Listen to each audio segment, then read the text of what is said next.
Salut à tous et bienvenue sur expériencedegeek.com. J'ai décidé aujourd'hui de vous faire une petite vidéo pour vous montrer comment monter automatiquement un dossier de votre disque NAS directement sur le bureau de votre Mac.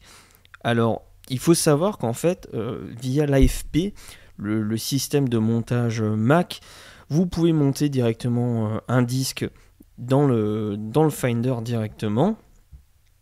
Malheureusement, pour monter les dossiers, c'est un peu plus compliqué que ça. Donc comme vous pouvez le voir, là je suis monté sur mon DS214 Play, que vous pouvez d'ailleurs retrouver en test sur le site.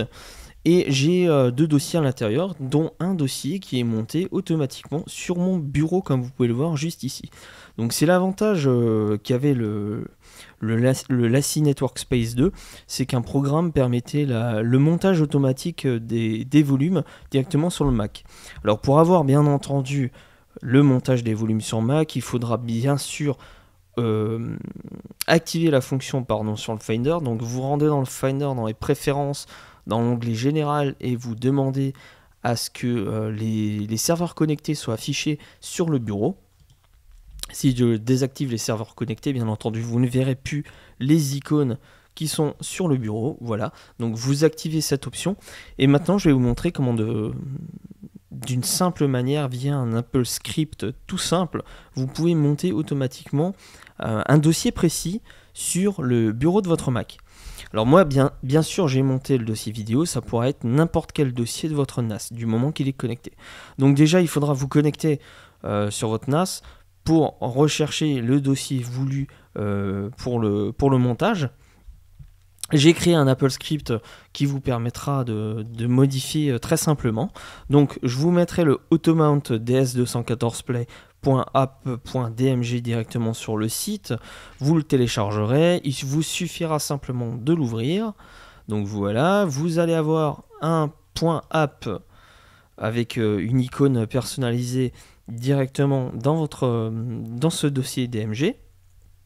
Maintenant, il faut savoir que vous pouvez le renommer, vous pouvez changer l'icône, vous pouvez vraiment le modifier et le personnaliser comme bon vous semble, donc ne vous inquiétez pas. Le automount, maintenant, pour le modifier, on va faire un clic droit, on va faire afficher le contenu du paquet, on va se rendre dans Contents, Ressources, Script, et là on va avoir un fichier qui s'appelle main.scpt.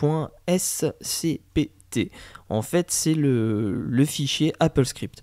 En double-cliquant dessus, on va ouvrir Apple Script et on va ouvrir le script en fait en question qui va permettre de connecter votre disque AFP, en fait votre dossier AFP. Alors comme vous pouvez le voir, on a plusieurs commandes et instructions. On a le try au début et le end try. Donc ça c'est en fait en Apple Script un moyen très simple de tester une commande sans planter le script en cas de mauvaise manip. Ensuite, on a l'option Mount Volume qui va permettre là de monter en fait sur le bureau un volume précis en AFP avec un username et un password. Donc pour changer ça, comme vous pouvez voir, on a AFP IP du NAS ici. Donc à la place de IP du NAS ici, on va rentrer l'IP de son NAS. Donc pour avoir l'IP de son NAS, je pense que tout le monde doit savoir comment ça marche. Vous vous rendez sur votre NAS et vous récupérez son adresse IP. Donc par exemple, moi j'ai l'adresse 192.168.0.22 que je vais taper 168.0.22. Je vais faire un slash. Voilà. Et maintenant, je vais lui demander de monter un dossier précis. Donc comme vous pouvez le voir, si je me connecte sur le Finder, en fait, si je laisse le 192.168.22, il va monter le dossier, le NAS, et ensuite vous aurez accès à tous vos dossiers à l'intérieur. Donc moi ce que je veux, c'est vraiment monter un dossier en particulier, donc je vais monter le dossier vidéo. Vous pourrez choisir n'importe quel autre dossier, bien entendu. Donc pour ouvrir le dossier vidéo, on fait un slash et on rentre vidéo. Et on lui rajoute un petit slash à la fin. Donc là il va monter le dossier sur le NAS qui s'appellera vidéo. Avec l'username, donc vous aurez à la place de admin l'username que vous utilisez. Donc là je vais lui noter user avec un S par exemple, c'est un exemple tout basique. Et le mot de passe, donc là vous rentrerez à la place de votre mot de passe ici, vous rentrerez le mot de passe en question. Donc je vais l'appeler un mot de passe que je vais appeler test. Voilà. Donc imaginons que pour me connecter à mon NAS, j'utilise le nom users et le mot de passe test. Voilà. La configuration est finie. Pour pouvoir terminer le script, on va compiler le fichier.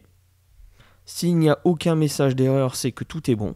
Normalement, vous allez voir que le mount volume as username with password devrait être en bleu et les identifiants, le script que vous avez modifié, ça devrait être en noir, entre parenthèses à chaque fois.